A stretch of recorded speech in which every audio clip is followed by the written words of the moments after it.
what I'd like to do is cover why I was in Hawaii on December the 7th. When I graduated high school, it was in 1937, and these times were so tough that the kids coming out of high school didn't have any jobs. It was really difficult. I did get some employment for a couple of years in a mill. The conditions weren't very good.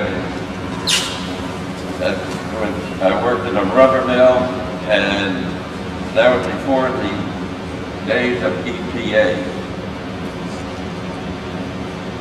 I went to a track meet, a high school track meet, to see how my people were doing, and I met a former teacher. I explained to him what was taking place, and he indicated that the best thing that I could do under the conditions was to enlist in one of the services to learn a trade and be more marketable when I left the service as far as jobs are concerned. And that sounded pretty good to me. So I decided to do it. Initially, I was going to go into the Navy, and I went over to New York City. Incidentally, my hometown is Paterson, New Jersey. I went over to New York City to the recruiting office, the Navy recruiting office, and I took their tests, physical and written, and I passed them, and I was ready to go into the Navy. However, at that time, after all this, I found out that there was a 6-month waiting list. And I had the spirit of going into the service, so I was going to wait 6 months. So I went back to Paterson, to the recruiting office, and I found out that they had openings in the Army Air Corps, and it was the Army Air Corps that before it became the U.S. Air Force. The indication was that I had an opportunity to go overseas to 2 places. One was Panama, the other one was Hawaii. Now that was a no-brainer for me. So I did go to Hawaii, and that was in 1939. So I spent 2 years at Hickam Field. Hickam Field was a brand new bomber base. We were beefing up our strength in the Pacific, and that was one of the developments.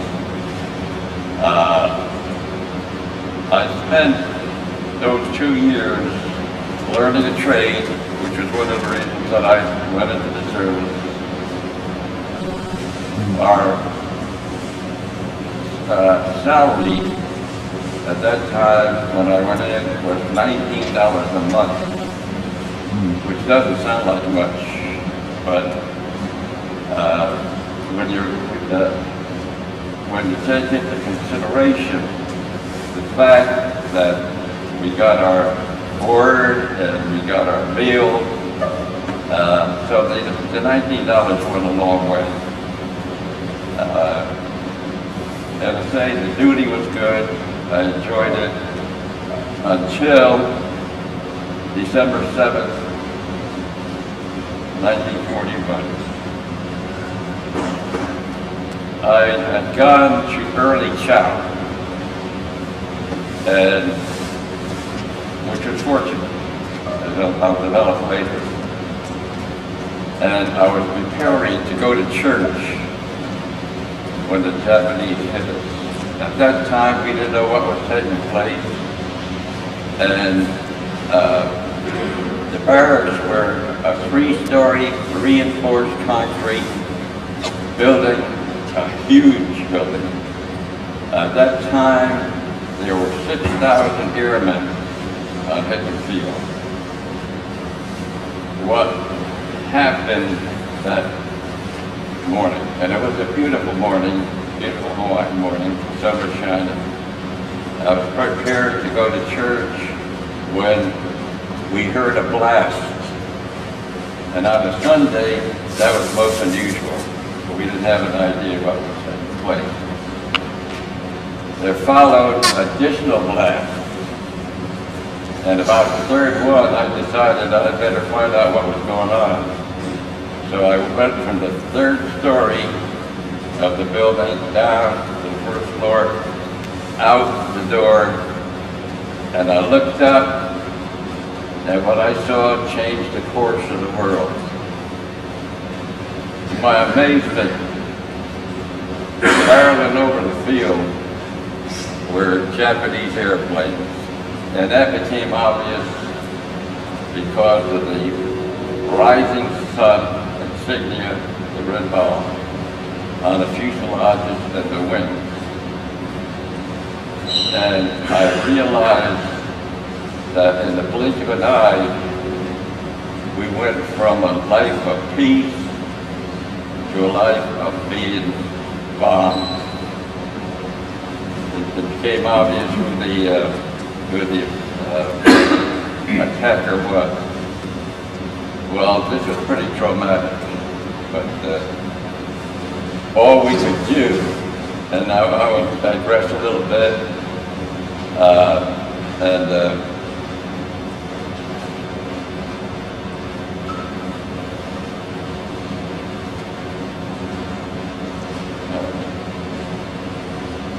I won't digress. I will say this, yeah. Being in the Army Air Corps at that time was not like it is in the service today. We didn't have any training, basic training, and we were more like technicians than we were soldiers. Now, with developments that were taking place in Europe, there was a recognition that there might be some problems. So we were issued gas masks, we were issued rifles. These were Springfield rifles, Mark III, World War I rifles. I learned how to clean a rifle, but I had never fired with it. Well, when we got hit, the only thing that we could do to counter what had taken place was to go to the supply room and get some rifles. However, we ran into a problem because the supply room sergeant didn't want to issue the rifles because he didn't have written permission. So we armed ourselves, and we lined ourselves, and I just there was about a group of 10. We lined ourselves along the wall of our wing, and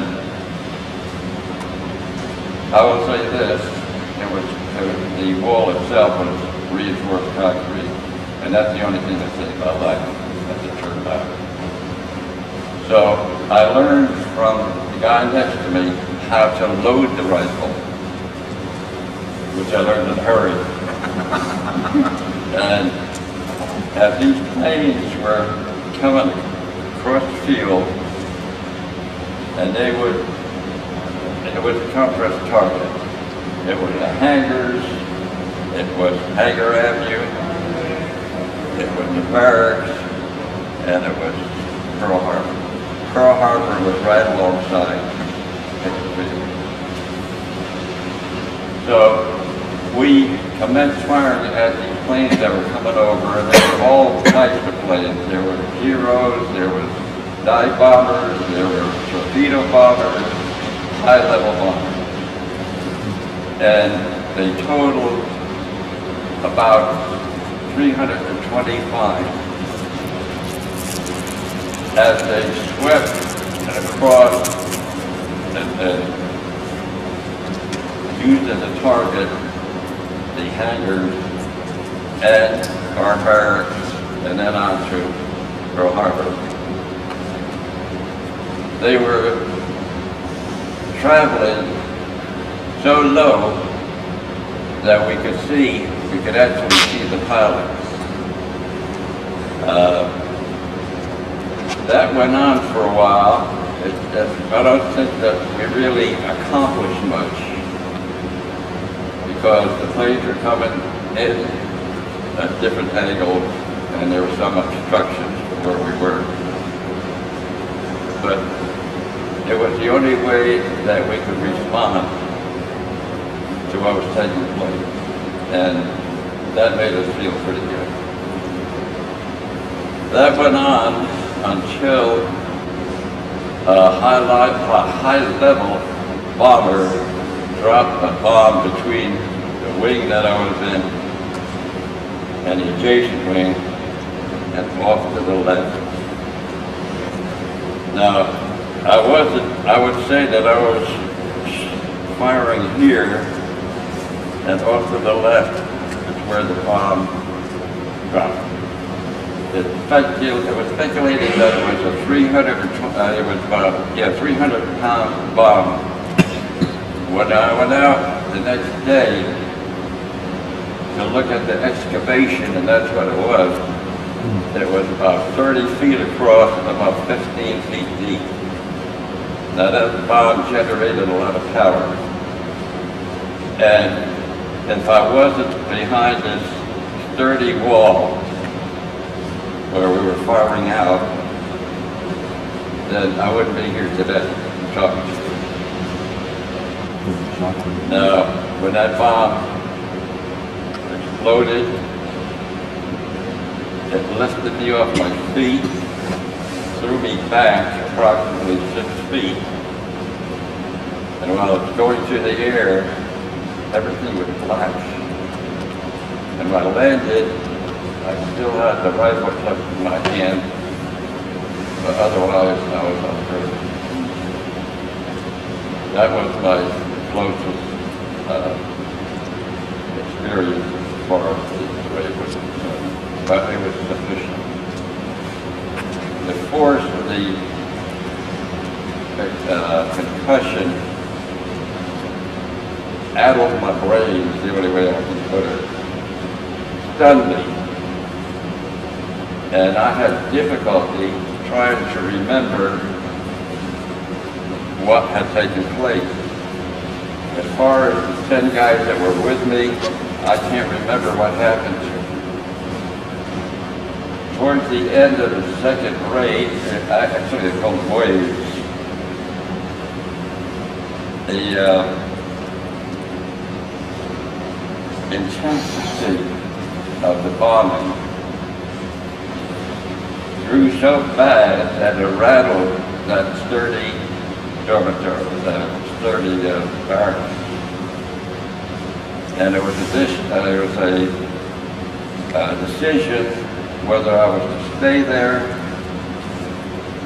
and risk being hurt from the bombing, or make a break for it, get out to the outer reaches of the field where there was less activity. So I decided on the latter, and I did make a break for it. I was down Harbor Avenue, out towards what they called the boondocks. The boondocks was the outer reaches of the field, and all that it had out there was scrub and so forth. As I was running down Harbor Avenue, I looked up and coming at me was a Giro. Now, being an individual like that is pretty terrifying. But he had this plane hurling at you, blazing machine gun. So I hit the ground.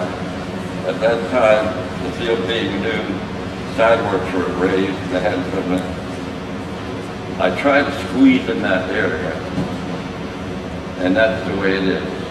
Under those circumstances, it's terrifying, and I was terrified. Well, as it turned out, he wasn't targeting me, he was targeting somebody behind me. So I got on my feet again and I ran out toward the end of the field. And there I saw the end of the race where the last Japanese planes were heading north to rejoin their carrier force. So that basically was my experience, and one I'll never forget. Now, there are many ifs that have taken place. There was a complex 2.5 hours. One was if I had gone to a later challenge instead of the early challenge. A high-level bomber dropped the bomb perfectly into the mess hall, and everybody in the mess hall was wiped out. Everybody.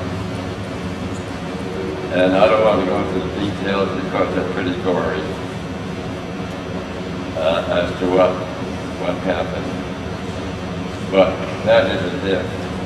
Another if is that I decided to go to church, and actually it wasn't a church, it was just a temporary church. It was an open-sided wooden structure. Well, if they had hit us instead of 7:55, perhaps 20 minutes later, a little bit more, whoever was in that church would have been wiped out because the building was level. As it turned out, there was one casualty, and he was an acolyte who was preparing for the Mass. So what I would like to do is, if anybody has any questions as to the aspect of the race, well, I'll be glad to try to answer. Yep. What were some of your immediate details after they got themselves together? The first thing we had to do was get things back together again. The hangars, beautiful hangars, were just shells. All over was what was the steelwork. And it was a horrendous job, but it had to be done. And that was the focus of our activity after the race. Gradually, we did get things together, and we became a functional airport.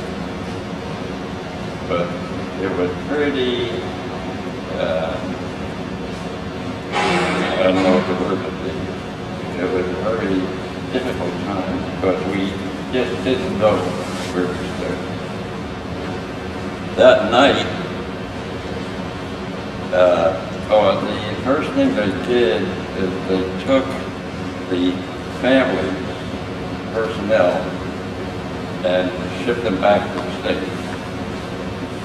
That night, we took refuge, not in the houses, but in the garages, and any place that would give us shelter. Things went pretty well until it got dark,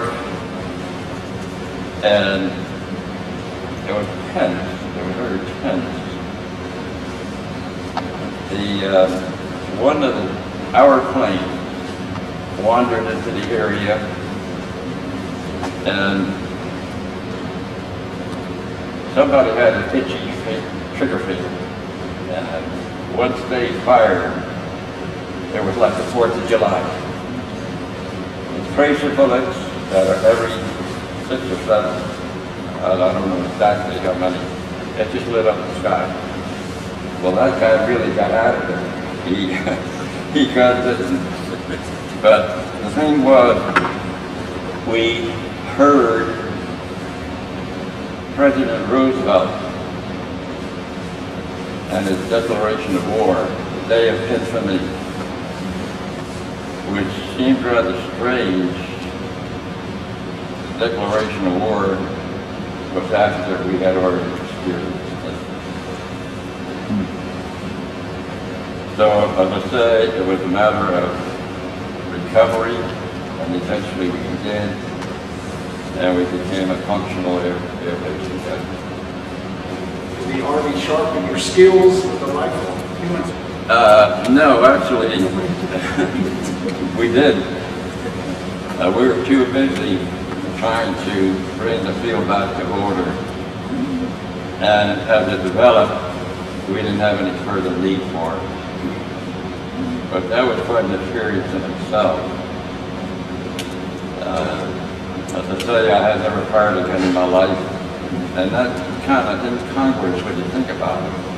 Here I had been in the Army Air Corps for 2 years, and I didn't even know how to fire a rifle. What type of airplane did you work on? My duty was as an aircraft machinist. Very good. Following, and what that amounted to is I learned how to operate all types of metal cutting machinery.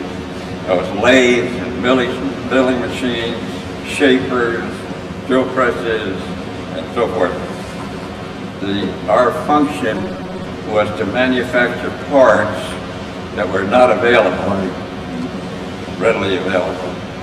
And that's what we did. Yeah. What'd you do for the rest of the war then? I remained in Hickam Field for roughly another year. And I always worked around airplanes, and I had a great love for airplanes. And finally, I decided I'd try to learn how to fly one. So what I did is I took tests, again, written, physical, and I passed them. Then I was shipped back to the United States to attend flight school. Did pretty good until it was determined that I had a problem, and the problem was what's called depth perception, being able to determine just where you stand when you're up in the air, which is not a good thing.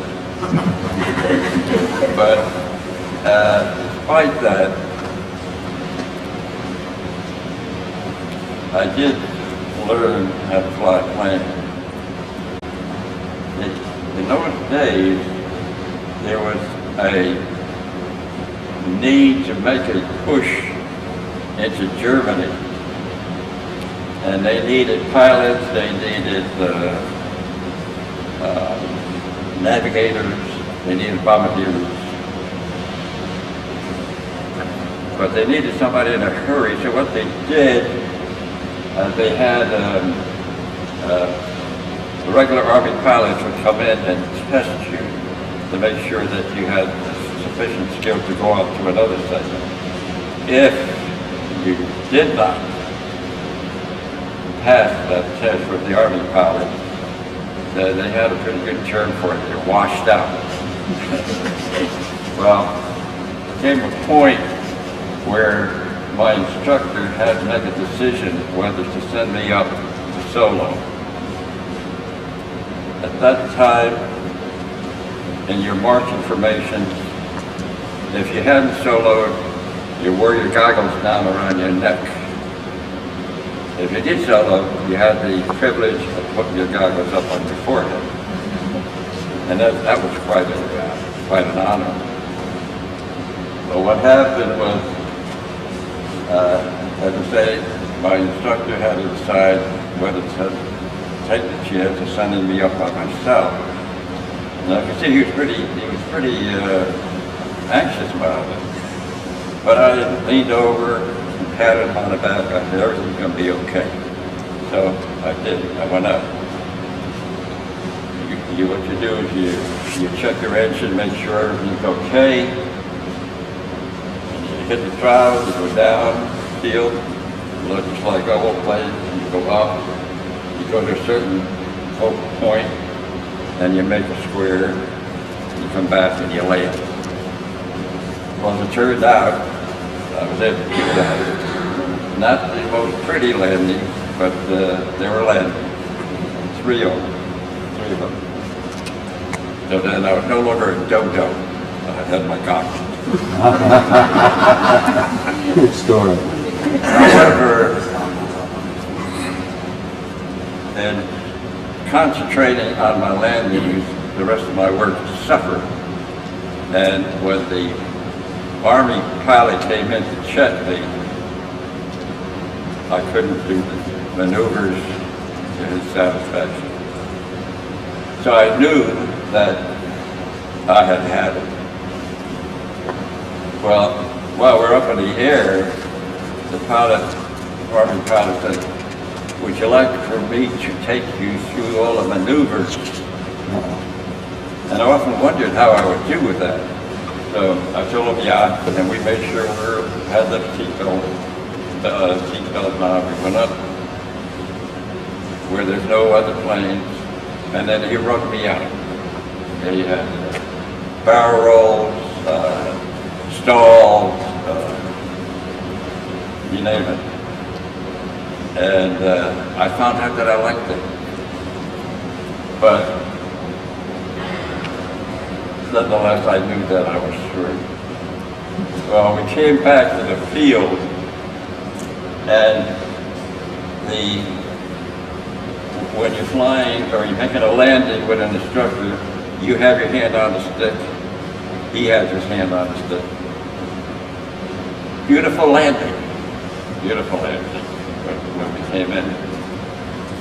So we were talking there after all this had taken place. And he said, I don't understand why you're having so much trouble with your landing. He said, that was a beautiful landing. And I looked at him.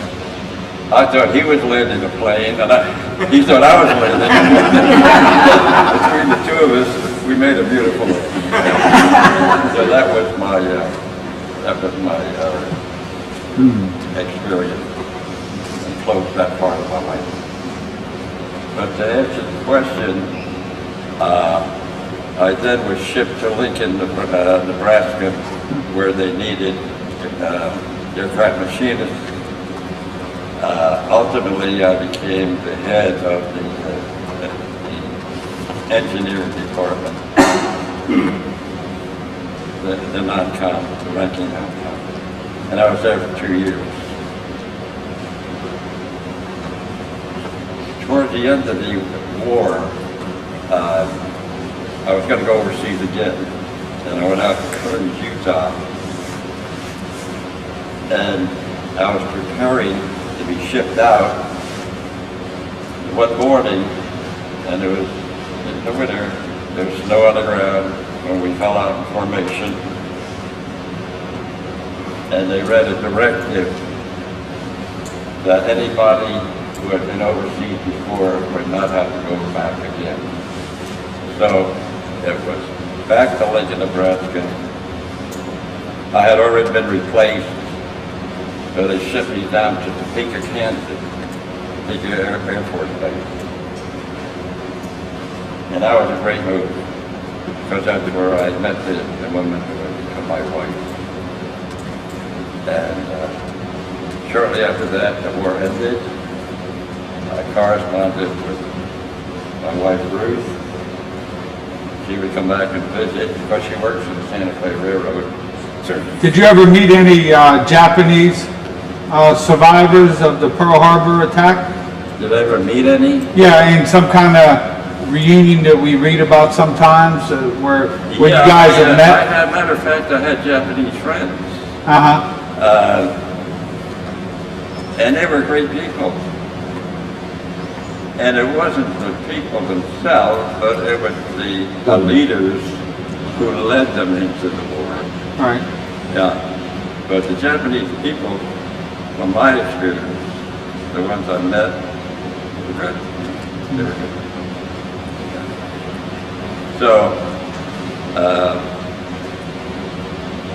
people ask me whether, I harbor any feelings. Right. And all I can tell them was that, I forgive them, but I never forget. Right. That's something that stays with you.